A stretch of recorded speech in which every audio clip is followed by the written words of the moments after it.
এইটা যদি আপনার বিছানায় নিয়ে বিছান, জি আসলে আপনার খাটটা কি ভাঙা নাকি আসলে পুরান সেটা কিন্তু দেখা যাবে না।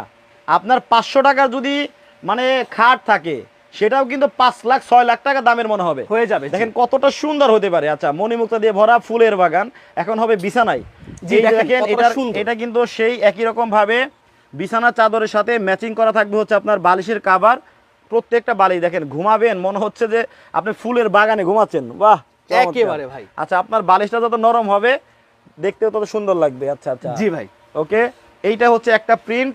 এটা থাইল্যান্ড চেরিকট ভাই, এক কথা বলা যেটা হয় থাইল্যান্ড চেরিকট বলা হয়। আচ্ছা, আর এই বিছানা চাদর যদি কেউ যদি রং কস কালার ববলিম উঠাতে পারে, কোম্পানির পক্ষ থেকে আপনি প্রোডাক্ট দিয়ে মানে টাকাটা নিয়ে যেতে পারবেন। আর অবশ্যই বেস্ট কই সবসময় হচ্ছে ট্রাস্টেড একটা প্রতিষ্ঠান। আচ্ছা, কখনোই কোনো ধরনের কোনো ডুপ্লিকেট প্রোডাক্ট বিক্রি করে না, বেস্ট করে না। আচ্ছা আচ্ছা, দর্শক কে কোন জায়গা থেকে জয়েন হয়ে গেছেন একটু কমেন্ট করে আমাদের জানাবেন। বিশেষ করে